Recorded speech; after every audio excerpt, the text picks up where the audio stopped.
The Heed the Call podcast. When Daddy Rich is away, the mice will play. Well, that's right. That's right.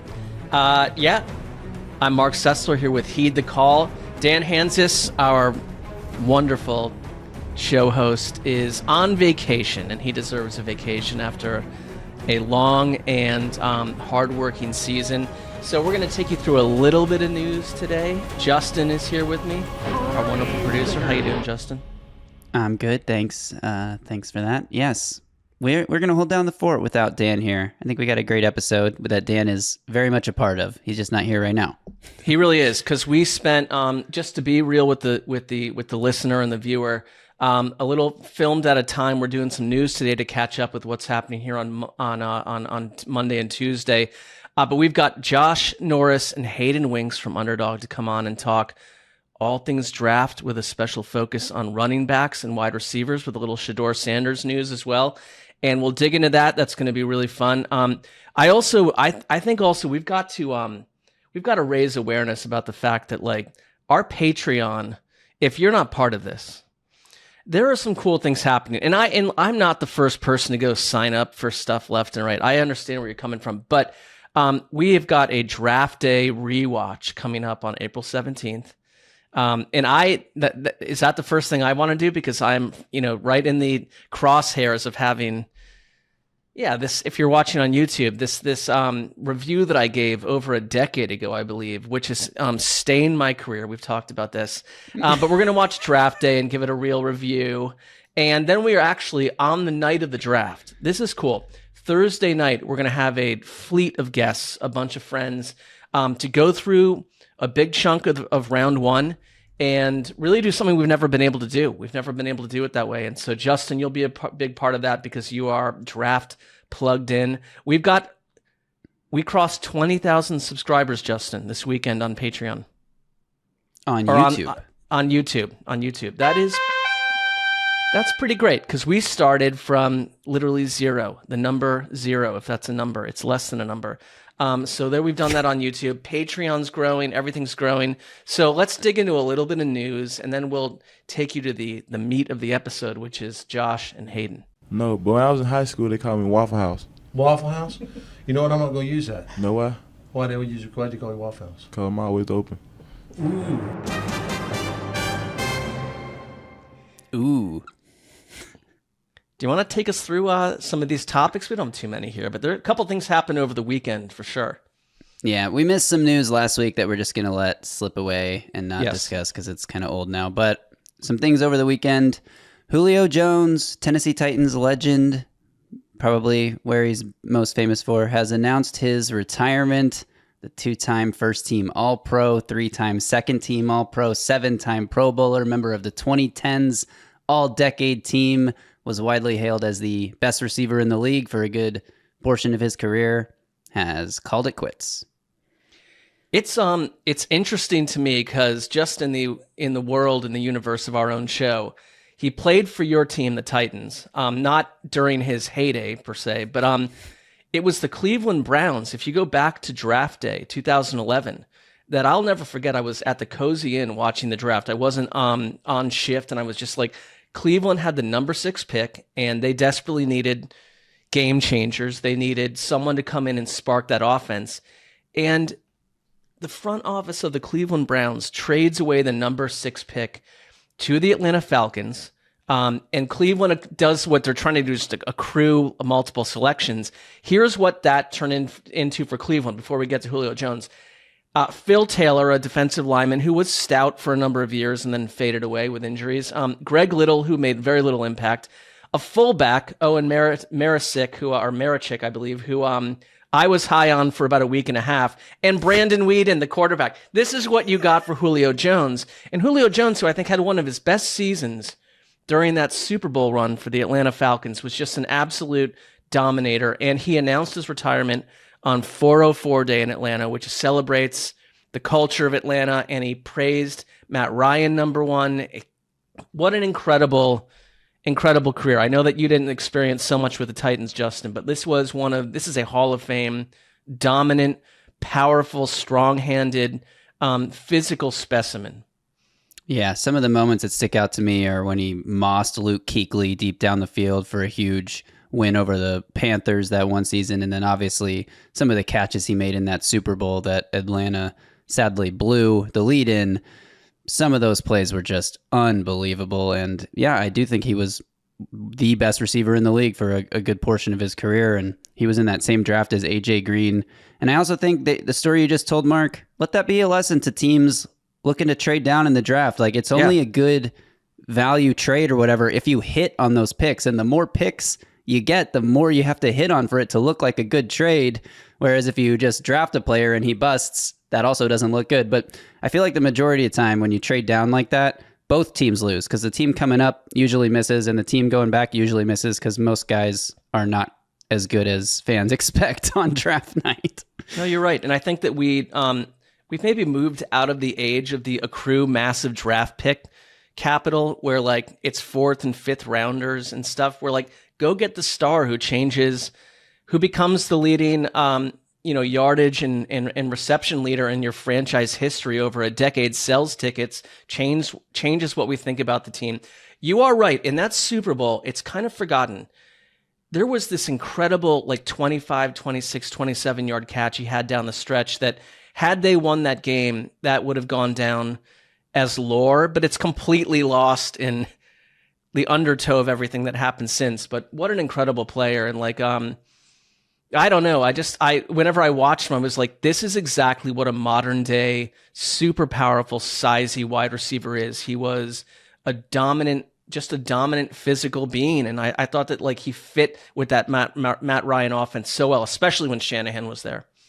I don't buy a lot of NFL jerseys, especially non-Titans NFL jerseys, but I did have a period where I was obsessed with receivers, and I got myself like a Raiders Amari Cooper jersey, and I got myself a Falcons Julio Jones jersey because where are those he was now? one of my favorite where players. are those now? Are they still in a? They're in a closet. Hang on, give me 1 second. Just vamp for a second. You go, girl. Vamp. I'll vamp. Yeah. Well, yeah. I think that whenever we can add, with Justin here, some fashion elements. He's one of the few guys I know, and I say this in a nice way, that like is still into wearing sports jerseys. My collection is, I would call it limited, to be generous at this point. But here we go. Look at this.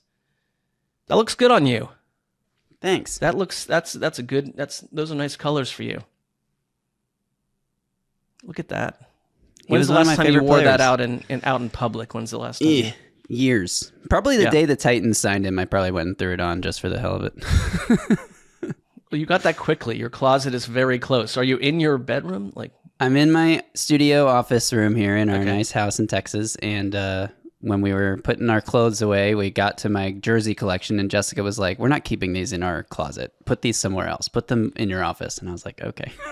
It doesn't seem to work as well with the paramours in life, the jerseys. Like, you could try to take her out to a nice steak dinner and wear that and see how that flies. I think it would probably fly poorly. She probably wouldn't come if I showed up ready to leave in this.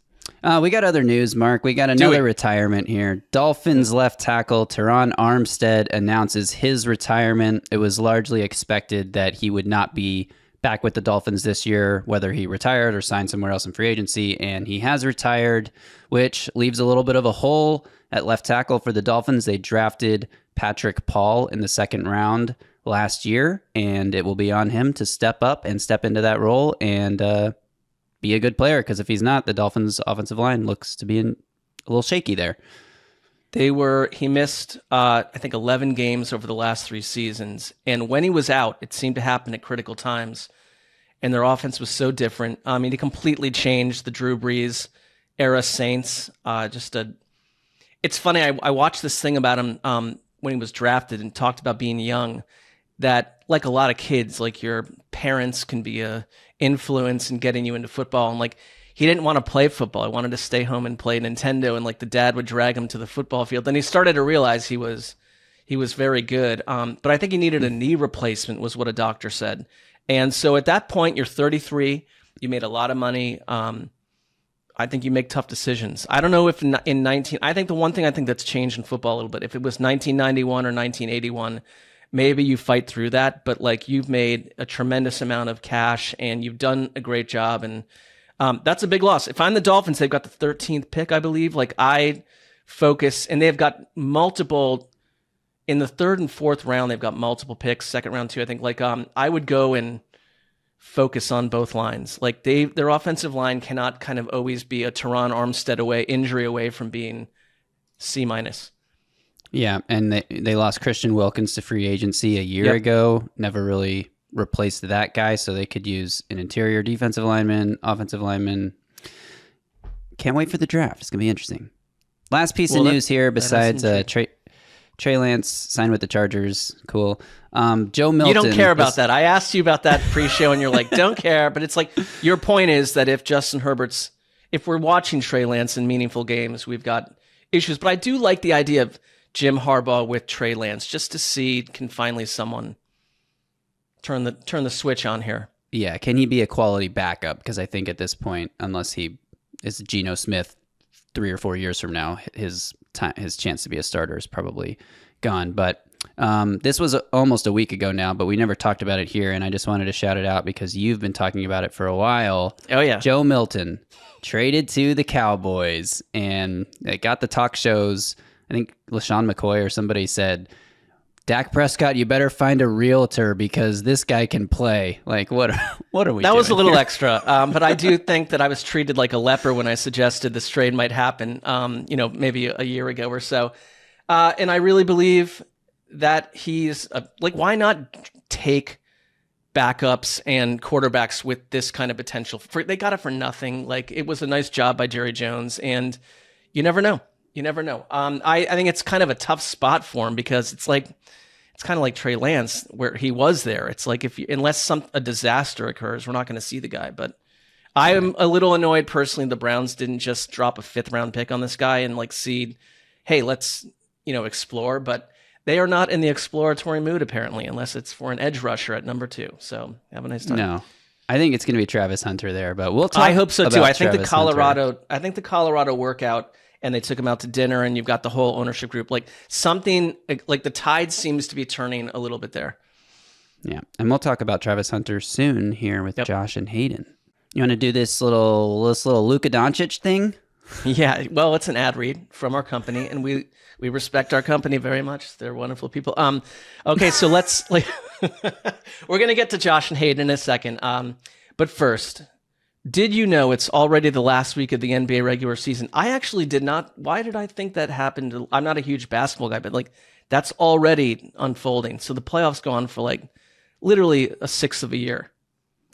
Yes. Which is what they should be doing. Just 2 playoffs, and the champion of the first one meets the second. But we'll get into some rule changes next time for the NFL as well. Did you know that it's already the last week of the NBA regular season? Well, we just discussed that. That means there's only a few chances left to take advantage of Underdog's Luka Doncic discounts. Underdog has dropped a Luka Pick'em discount for every Lakers game since the trade went down. Okay, I get that. Fresh off a 30-point game and blowout of the Thunder, Luka and the Lakers play OKC again tonight. 2 times in a row. Okay. Yeah, remember, this is it 2 times in a row? Yeah. That doesn't happen too often in the NBA, does it? It's happening more lately than it used to, but it is weird to me. Travel costs. Okay. Remember, this discount can only be claimed on Underdog's social handles, so go find and claim it now at Underdog. And if you're not playing on Underdog yet, well, what are you doing, first of all? But just scan the QR code on your screen or sign up with the code HTC. That's us. New users can receive up to $1,000 in bonus credits when they deposit for our U.S. audience only. Well, now let's get to Josh and Hayden. How about that, Justin?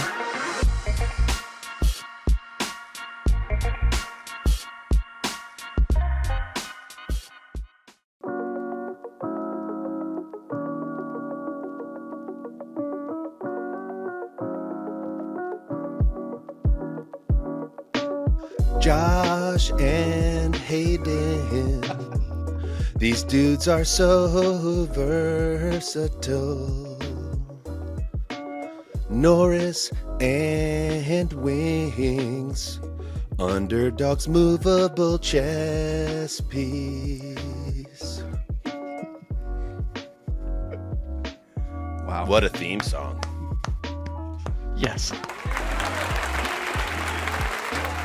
And that applause isn't for me. It's for you guys. You selected this. We took this out of the Underdog library because this is what you guys introduce your shows. NFL Draft with Josh and Hayden. And, of course, it pivots at a certain point to fantasy football with Josh and Hayden, hence the movable chess piece. What is up, Josh and Hayden? Dan, that was wonderful. Thank you for that. Who knew some random song I chose just over 4 years ago in the library when the company was 16 people large would stick with us for the next 4 years. But I still dig it, man. It still has kind of room to it, you know? It's kind of like a Starbucks filled with like beautiful women. That's how I pictured. I don't know why, but that, Hayden, that's where I come from on it. I guess wherever your mind takes you is wherever it is.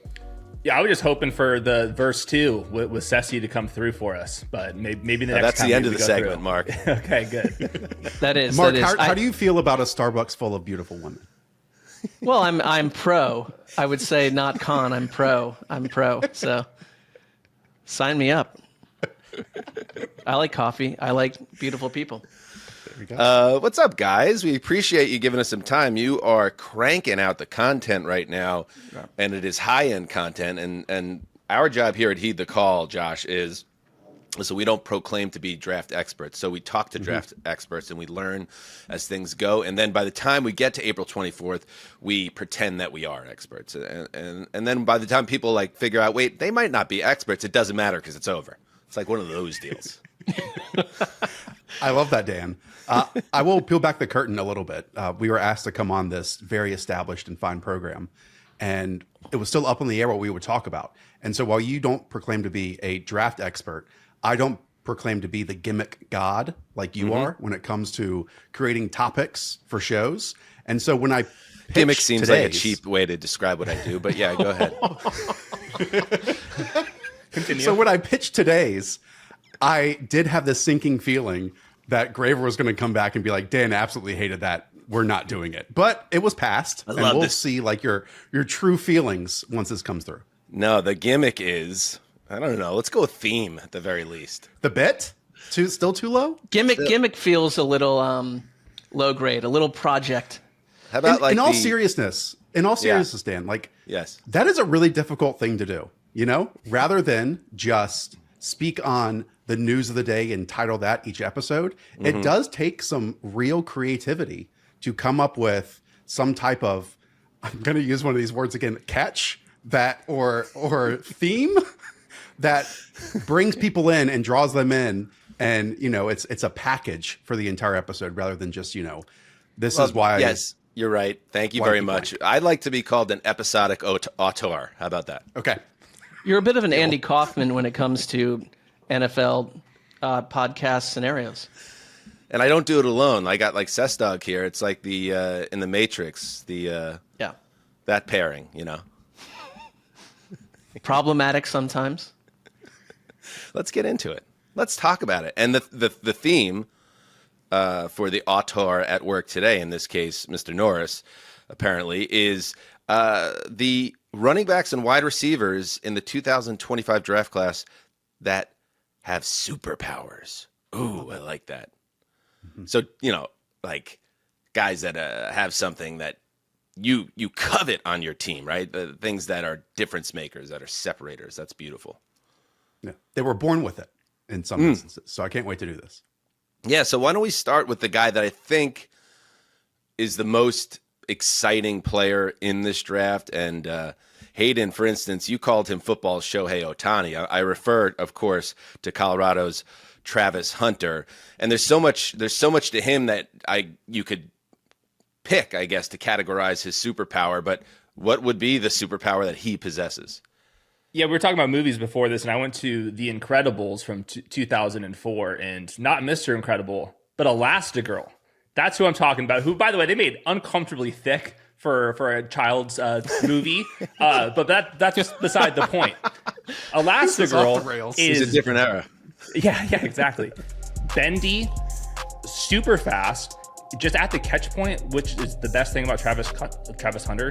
It's incredible, his springs. He just glides. He just looks like the type of guy that would be the best at pickleball, then the best at ping pong, definitely the best in pickup basketball, just immediately the best. And you see this translate from corner and to wide receiver, and you just see his like feel and his instincts are awesome, but really like his movement skills, it reminds you of Justin Jefferson or Sauce Gardner. You pick the guys, like those freaky athletes that just kind of glide everywhere. And I think the hype is like almost being like undersold because we just don't see this guy. He played 1,500 snaps last year. He played 163 snaps against Texas Tech in a single outing. This is like completely like out of this world.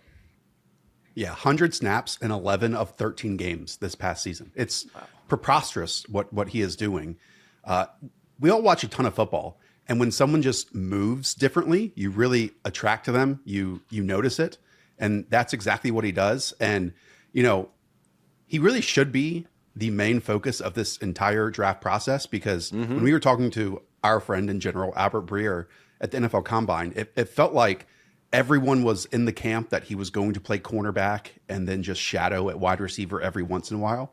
But I really feel like the tide has turned with that and that we've gotten to this point where he's mostly going to be a wide receiver first and foremost, and then maybe on third down, sprinkle in at corner. And maybe that's because of, you know, the teams at the top, Mark, like the Browns, the Patriots, the Giants more need wide receivers than they do at corner. But just imagine what he's going to be like as a full-time wide receiver when he spends all of his time at wide receiver rather than being in the meetings and practicing on defense like he did during his time at Colorado.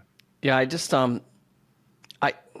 as a classically Browns oriented person, like I want him I don't want them to pass him up to someone else and then they've done what they've always done. But like talk about someone who might change the way we think about football and what football players do. And like you mentioned it, that 100+ snaps in 8 games.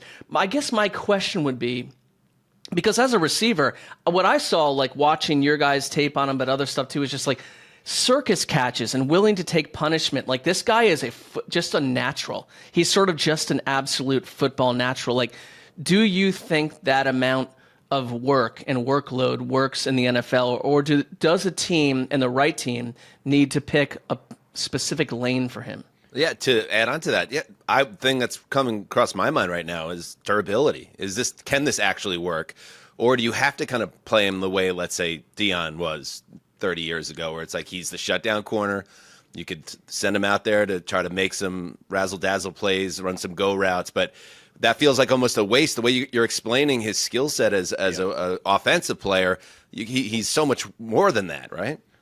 Yeah, I think the Browns should just take him and play him at wide receiver. And if you guys want to have fun on third downs with Denzel Ward and play a bunch of man coverage or cover 2, the most basic stuff on defense, he's fully capable of doing that. But like, to me, wide receivers make the most money aside from the quarterbacks. I don't see why Travis Hunter wouldn't want to play some wide receiver. He's just so good at it. And I think what Josh was saying was he didn't play he didn't practice as a wide receiver, and he still averaged almost 100 yards per game and 15 touchdowns. And that was not like a fully like flushed out offense either. Lots of screens, lots of go balls, but everything in between, you can see it in glimpses, but he's like not even like the best route runner. And he was still this dominant because he's such a freaky athlete. So I would go with wide receiver first, and then maybe sprinkle in a little bit of corner. And then if he can handle it, then sure. If you're going to be Ohtani, you want to be Cy Young and MVP with the bat, then sure. But if he's just a wide receiver, I think second overall in this draft class, I think it's still well worth it.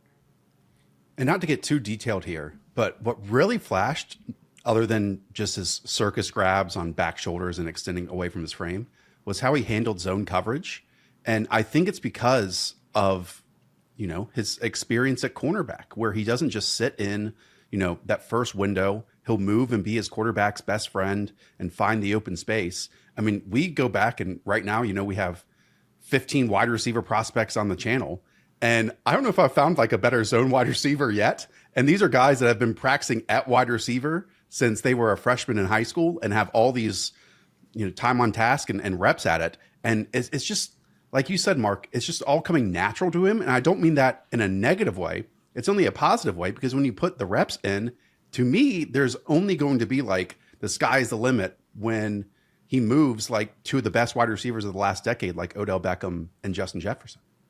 I like to read. I still like to read Lance Zierlein's write-ups on NFL.com, and it's the first time I've ever seen in my life for any player where the comp was Devonta Smith and Darius Slay. Right. And maybe never again. And when can we say that? Like, when can we talk about a player who breaks the mold? And like, that's what we're attracted to every single Sunday, every single draft process. And he's the definition of that. I just wonder if 5 years from now, Justin Graver with the Titans fan with the number 1 pick is kicking himself because there is an Ohtani in the NFL and you passed on him to go for a quarterback prospect. Maybe he turns into a stud. We don't know. He's an endlessly fascinating prospect, obviously. And even like it's like a fun thought exercise. Wait, if you're an elite wide receiver and an elite cornerback, that almost seems like it might be some type of a mental benefit as well, because you know exactly how to run routes that will torment a quarterback. And then if you can cover in ways that can get into the head of an elite wide receiver, the guy's like he's a superhero potentially. There he goes. Very interesting. And no disrespect, Cessdog, but like I think about the Browns and do I want Kenny Pickett or late period Kirk Cousins slinging this guy the ball? Or even as a Jets fan, like, would I rather see Drake May unlocked with this kid? And then he does the same thing we were just talking about where he's playing across from Christian Gonzalez a little bit. Like, Right, I'd move heaven and earth if I was you don't the want him to Patriots. go. You don't want anyone to go to the Browns that has this kind of talent. Like just to be fair, but yeah. No, well, we don't like to see that happen also. It seems bad things tend to happen. Yes, Justin.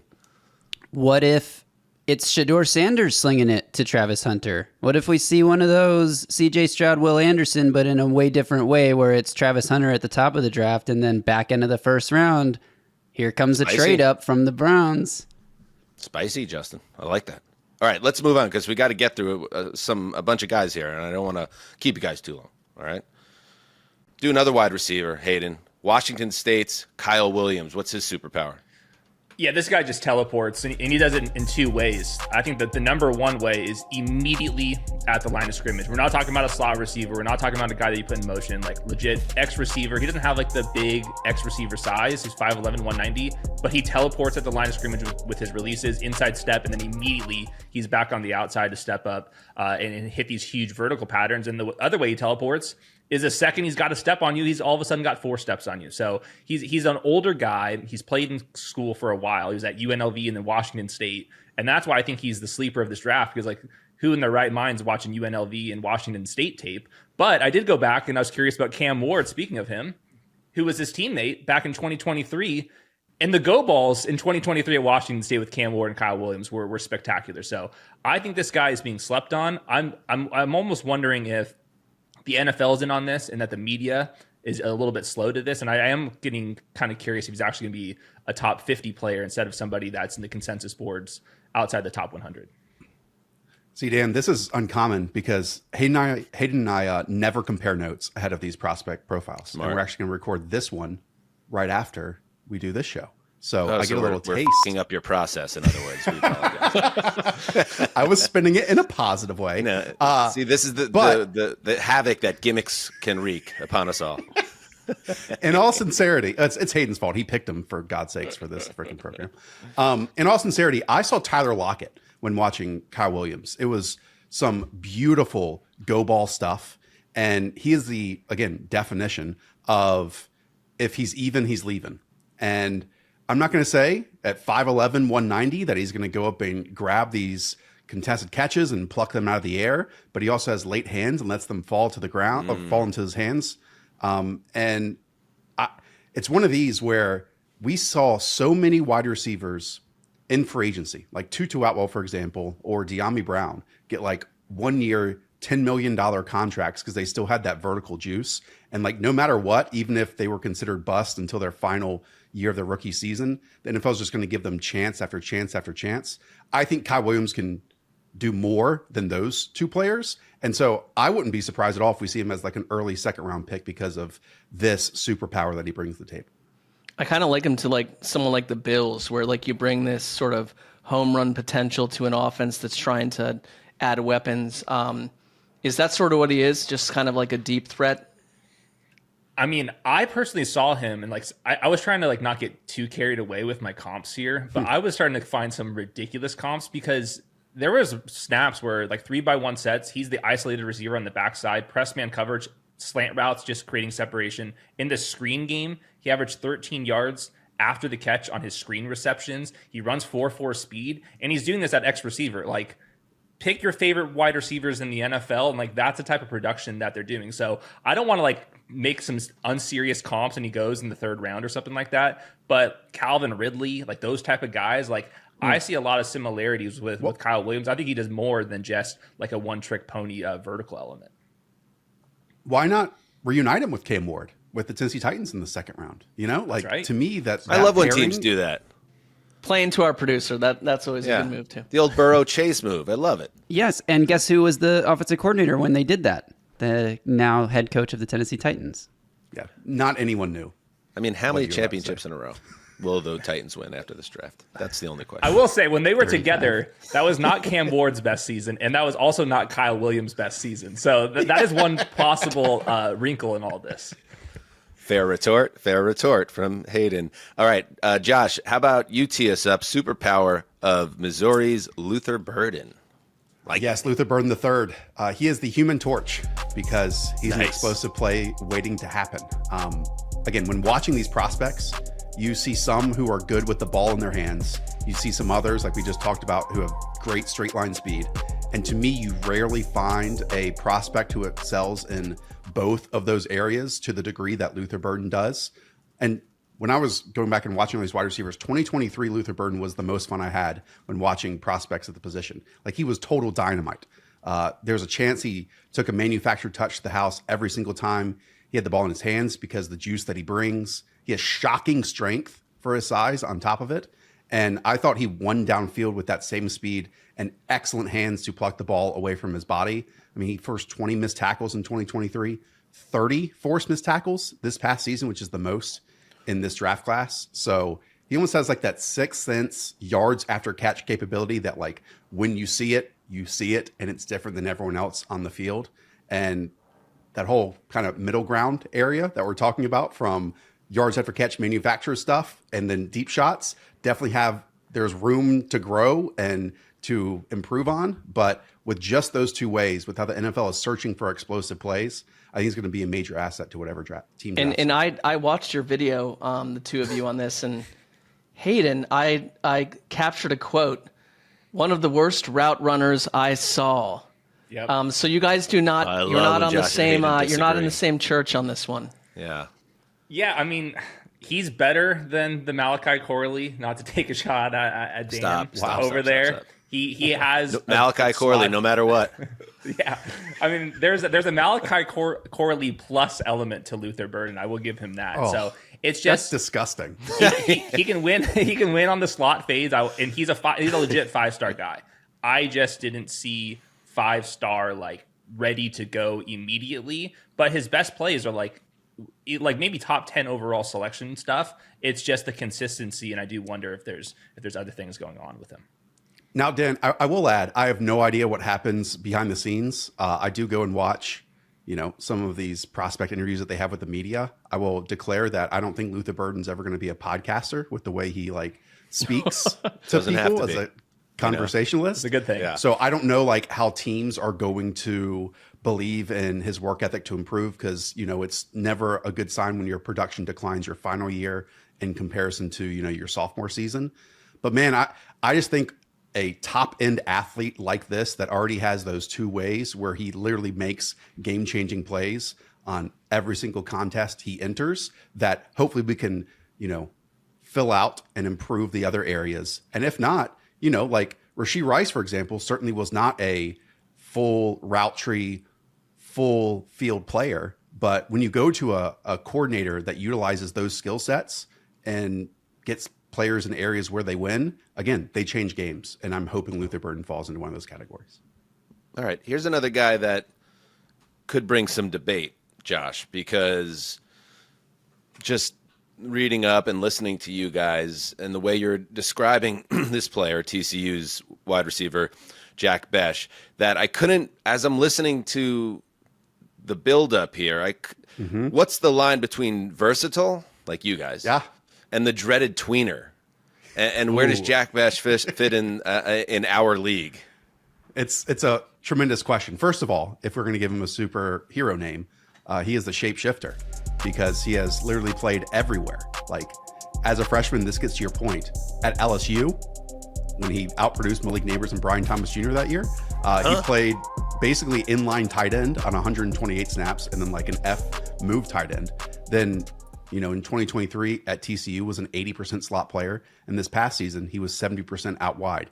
I think to answer your question, and it's such a good one that, Steve Keim could never answer when he was the Arizona Cardinals general manager and drafted like 6 of these guys at linebacker, edge, safety, all this stuff. To me, true versatility is lining up from multiple alignments and being able to win from each one. Like the opposite is then you're just lining up at different spots and losing. And that's not versatility. That's like what you're talking about, tweener stuff. I would love for Jack Bech to obviously go to a Shanahan McVay tree coach. I am not calling him Cooper Kupp. I'm not calling him Puka Nacua, but he is one of these, I think, new class of pass catchers that can fill the void of your third wide receiver / second tight end that we even see like Drake London do in Atlanta a little bit. Be super physical, super powerful in the slot, because for many teams, they're moving away from these like hop, skip, and a jump, jitterbug, small slot wide receivers, and instead like getting mass, getting bulk there. And I think he fits into that superbly. And it sounds like listening to what you guys had to say, that maybe speed is an issue, but but the route running, that he creates problems for defensive backs if you give him any space, like that does work with the Shanahan type offense very well. Yeah, against off coverage, he's a menace out there, and he can definitely block. So all the 2 tight end reps where you got to go and get your hands dirty against linebackers and defensive ends, he can do that. I always just get a little bit nervous when you're opting out of the 40 and you're a guy that's going the 2nd or 3rd round and you're trying to prove yourself and you decide, yeah, I'm not going to run the 40. That always makes you nervous. I didn't see him blow by guys. So that's like the one thing I'm a little bit skeptical of, but his route running and his physicality, definitely NFL standards. And Dan, just to put a bow in this, I do wonder if teams are going to even stack him with a tight end like Harold Fannin, for example, and say, okay, we're going to use him to attack certain areas of the field in the same personnel groupings, because we kind of got to that point with someone like Dalton Kincaid a couple of years ago with the Buffalo Bills, who said like, oh, we're going to run 11.5 personnel. And we have this like great idea of how we're going to put, they can't run base against us. They can't run nickel. But then it turned out they could. And one of the worst Bills personnel groupings was actually when they had 2 tight ends on the field and they spent a 1st round draft pick on that. So it's like, again, how we used to talk about edge, it was linebackers or 4-3 defensive ends. I don't think we've gotten to that point, and then we repackaged it as, again, edge as a player. I don't think we've gotten to that point with this type of hybrid slot, power type player. And I do wonder if 3 years from now, that is its own category of a position. All right, let's shift over to running back now. And Hayden, now, and we're going to get to 2 guys that you guys have superpower thoughts on, and then the player that everyone's putting up there in the top 10 potentially, who I just want to check in with you guys on him because he sounds really special. But let's start, Hayden, with Tennessee's Dylan Sampson. Is he really special? Yeah, and what's his superpower? Yeah, the superpower is just that he's stealthy, and the reason why he's stealthy is because he's so damn small. Stealth man. Could use workshop it.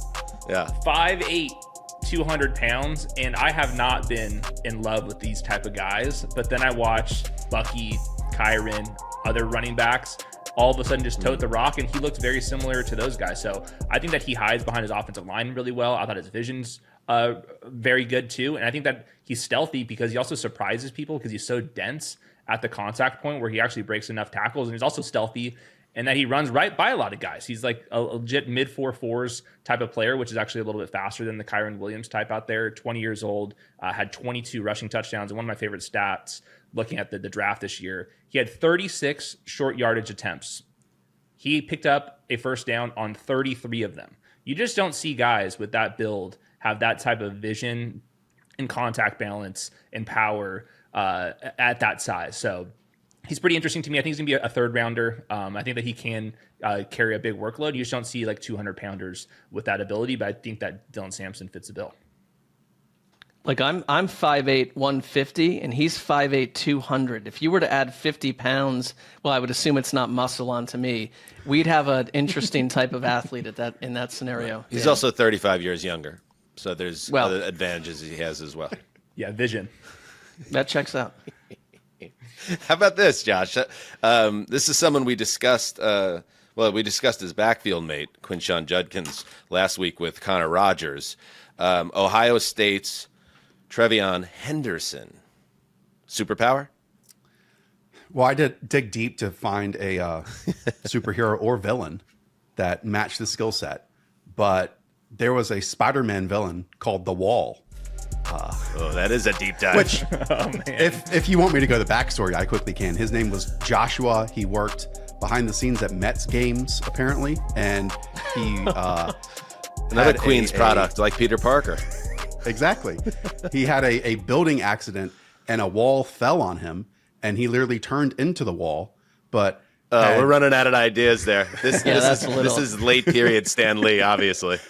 But only had legs, and his superpower was that Spider-Man's webs did not work on him, and he just moved faster than the average man. Anyways, I'll get into TreVeyon Henderson tough. here. But our Easton Freeze superhero we came up with, Justin Graver, is way better than what Stan Lee came up with The Wall. But anyway, let's stay on topic. TreVeyon Henderson. The reason I want to call TreVeyon Henderson The Wall is because of his pass protection. Like, I haven't seen a player with this level of skill on third down to keep his quarterback clean since Kyron Williams entering the NFL. And Sean McVay, that's why he wanted to play him so quickly in the league. And I would say that TreVeyon Henderson has a bit more juice and a bit more burst than what Kyron Williams brings to the table. To me, I don't know how a single play caller doesn't watch TreVeyon Henderson and leave saying, nah, I don't want that guy.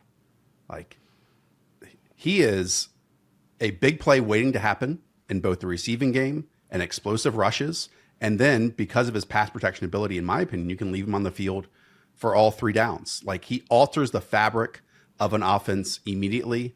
Again, every time he touches the ball, he can take it to the house, and then he can keep your quarterback clean to throw explosive plays that also change games. So that's just a sweet combo that I don't see very often in every single draft class. Underrated. I think, Hayden, you comped him to, if I'm not mistaken, you mentioned Aaron Jones, an element of Aaron Jones, and an element of James Cook. I did watch that against Texas, Justin's precious Texas team. He had the 75-yard screen pass. Like he's pretty explosive. So it's like, you're right. Like, who wouldn't want him? Like, you can add him and you can do things special with him. Well, it's like the pass protection is something that you could look past, but it is, I would say, like, the comp there for a superpower is like the invisible man. It's something that you don't realize how amazing it is. You don't realize it's happening half the time. Until it's not happening. Until it's not happening and your quarterback's getting blown up on a blitz. That could be remarkably important. That could be a season saver when you got a Ray Lewis type blowing through the A-gap, you know? And just real quick, Sean Payton multiple times this offseason has talked about like the joker position and finding a running back that he can utilize in a variety of different spots. And Hayden fully believes that pick number 20 is way too early for someone like TreVeyon Henderson. I wouldn't put it past him. And when he and I do these 2-round mock draft exercises, it is very difficult to get TreVeyon Henderson to fall to the Denver Broncos at pick 51. And then when you get past TreVeyon, there's really, to me, like not another running back that has the package of skills that he does. So they either need to move up from 51 to get him or just take him flat out at number 20. And I would say, like, when Jahmyr Gibbs was entering the NFL on, April 6th or April 7th, when this episode is coming out, everyone would have thought that, pick 12 or whatever was way too early for him. And I'm not calling TreVeyon Henderson Jahmyr Gibbs, but I think he can have a somewhat similar impact in Sean Payton's system. Are you calling him the Joker? Are we going to... Not a super. That's a superpower, yeah. He's a villain. Right? Did the Joker have a superpower? I don't think so. No. He's just like a major... Sort of like stand-up major criminal mastermind. That was his thing. Doesn't fit the bit or the gimmick, Graver.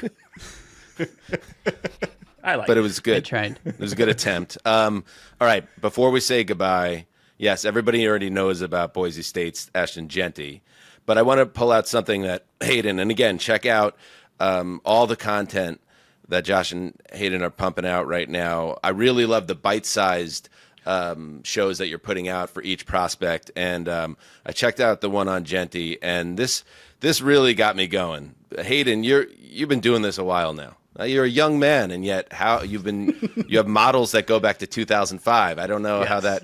I don't even know if that checks out. That might even be a lie. But you know what? We work together, so I'm not going to be the one that blows the lid off it like Manti Te'o style. Your models date back to 2005. The only guys ahead of Jeanty in terms of prospects, Saquon, Zeke, and don't snicker at Zeke. Zeke, in his early Zeke, was an absolute stud and a monster. CMC, so we're talking about an offensive player of the year. Reggie Bush, one of the greatest college players ever and a very good pro. So Jeanty in this category, I'm running. If I have a need in the top 10 for a playmaker, I'm not overthinking this. I'm going to get that dude and let somebody else talk themselves out of it because he's just a running back. Yeah, the models go back far. My eyes have only gone back about 5 years with doing this with Josh and I. And I realized that as I was saying it, but it was kind of funny, the idea that you were like 7 and breaking down the model. Yeah, that would be impressive. But yeah, with him, it's just the contact balance is ridiculous. So like I think like him and Bijan, I would put him in the same tier of players for recent draft classes. Ashton Jeanie's contact balance is better than Bijan. Bijan, I think, is a better route runner in general. So there's some pros and cons. But yeah, I think the Bears at 10th overall, after addressing the offensive line, if they want to be the cherry on top, I think that Ashton Jeanie would be a superstar with it. I think I would get a little bit nervous if like the Raiders, before their offensive line and their wide receiver room and stuff is figured out. But as like a cherry on top piece, like this is the guy that can absolutely take it to the house. And I mean, against Penn State and Oregon, like the toughest competition, he like made everybody miss. Like it's like almost like not even an exaggeration. He's got to have the PFF record for most forced missed tackles. And Josh, I think, and I apologize if we're starting to lose the thread here, but I could always blame Justin. That is this guy like Two-Face? Is he Sonic and Knuckles combined? Like, is that what's going on right now?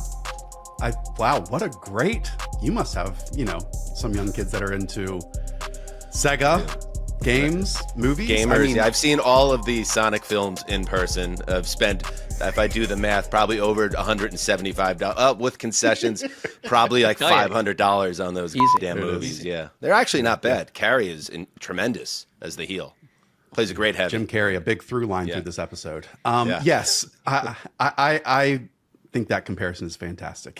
He's one of these players where, and Matt Waldman coined the phrase "run stamina," where he will make 3 people miss in the first 30 yards, but then pull away from the rest of the defense. So it's not just like this 30-yard gain. He closes it out for 40, 50, 60-yard touchdowns. And that's a big difference when you're watching so many of these prospects. Like we love Damian Martinez from Miami. We like Cam Scatteraboo from Arizona State. They both break tackles, but they don't necessarily finish out these runs. And so some of those drives might end in punts. They might end in field goals. Ashton Jeanie, to me, Mark, not to cut deep here, but like Nick Chubb with passing down ability. I know he's 2 inches shorter and a few pounds lighter, but he's chiseled out of stone. He's just like a more compact version of Nick Chubb, who's all of our favorite runners with the football. And then he has like real passing down chops, I felt. I saw that, and so he's about 2 inches shorter, and that really doesn't matter, I think, for running backs. Now comp him to your build again, Mark. Let's do that game again. No, we're not comparing it. Like, what an interesting comp. Like, a Nick Chubb can change organizations. So it's like I'm kind of in the pro, like, certain teams can take this kind of running back and it can change everything about them. Not every team, but it could be the right fit for somewhere. And exciting. I don't know. It's going to be the Titans that keep passing on these guys. Like, we understand how that works. A lot of talent there, Justin. This was wonderful. Let's play the theme again. Mark, do you want to sing the lyrics this time? Well, I just want to say one thing. Before I sing, can I do one thing before I sing? Hold the song, because Mark has agreed to sing it. Like, I want to say something that, like, we're just doing football nonstop all year long. And, like, your guys, and I've been watching these. You guys argue a lot about these players, and, like, there's a bit of a joy and a dance to these. And I think people should get online. If you're like someone that like wants to get kind of fall for the NFL draft, come watch these previews of these players, because it's like the stars of tomorrow. And you guys, it's not just like silent tape over and over where you're trying to stay awake. It's like you have a vibrant conversation, and in a sea of data, I think that it kind of feels like your first slow dance in life. Like, it's very exciting and it's memorable stuff. So I really, like, I texted you the other day, like, these make me kind of electrified for the draft. So it's exciting to have you guys come and talk with us. Now do I have to do a song? No, I want it. Josh and Hayden should accept their flowers. Yeah. No, I do appreciate hold the that, theme. Mark. I mean, Hold the theme. Our goal is to have 45 of these done, focusing on quarterbacks, running backs, wide receivers, and tight ends. We're probably about 20-ish in the bank right now. And yeah, like you said, Dan, they're about 9 to 15 minutes. And shout out producer Weaves for making us sound like we know what we're talking about with them, because we get on there, we don't share what we're going to say, and we have a great time. And we're very lucky to be on the same network together here at Underdog. And, you know, between what you guys do, what we try to do, what the 89 show does with Steve and Palmer and Jay and Colt and everyone, like, we got the whole thing covered. So if you're listening to one of our shows or watching one of our shows, check them all out, because we're building something here really good. And without further ado, Marc Sessler, I'm sending you the lyrics. There you go. I'll give you the cue. You ready? Yeah. 1, 2, 3, go. Josh Oh, wait. No, wait. Okay. Sorry, that was my fault. Ready? Start it over again. Hang on. All right, here we go.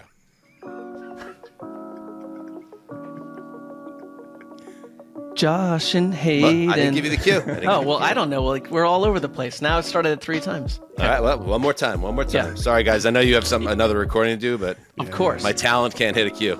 Yep. We've all been there.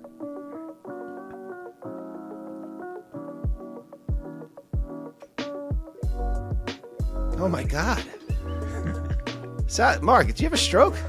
What do you, like, you're I'm giving pointing me at that's your cue. Oh, I had, like, oh, here we go. All right, here we go. Last time, and then Josh and Hayden can It was leave. a verbal. I'm so sorry, I thought it was a guys. verbal cue, but it was. Do you want a verbal cue or just a visual? Yeah, cue? verbal's good. Okay, all right. Speaking of gimmicks, you ready? Go. Josh and Hayden, these dudes are so versatile. Norris and Winks, Underdogs, movable chess pieces. Electric. We'll take it. I'm not a singer, but I did the best I could. Electric. I loved it. You brought your own essence to it. Yes. Now, Dan, what happens if I change up the song? Do the lyrics change as well? Absolutely. I mean, this is art that's like a moving installation is the way I look at it. Love it. So if you want to bring something to it, you want to do a rewrite, that's good. Josh and Hayden, check it out. The NFL Draft Show. We'll be right back after this.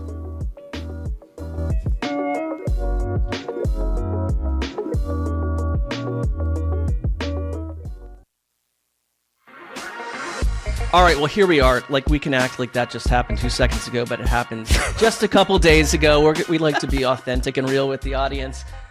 Thank you so much to Josh and Hayden. Man, like I said in the interview, when you go watch these guys' videos, like, they put in the work, but they make it interesting. And like, I'm not just pitching that because it's an Underdog thing. I used to watch them all the time back in the day. I know you did as well, Justin. So they're really great at what they do. They bring context and enjoyment to the draft process. And we've got a couple more weeks till that all unfolds. So thanks for being with us today. And Justin, thanks for you signing on today to do this extra little bit of work to seal up this show. That's what we do here at Heed the Call. And we're going to say goodbye right now. I got one thing quickly on Josh and Hayden. Firstly, yes, I listened to Josh when he was with Roto World NBC on a podcast way before Underdog existed. So that goes back a long ways. And secondly, they will be joining us on our live stream during the first round of the NFL Draft.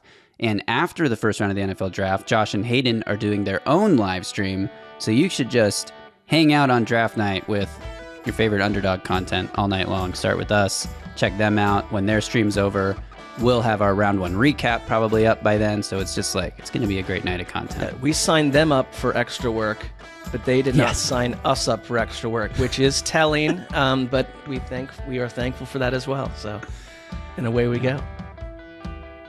All right. Remember, Want to sign us off?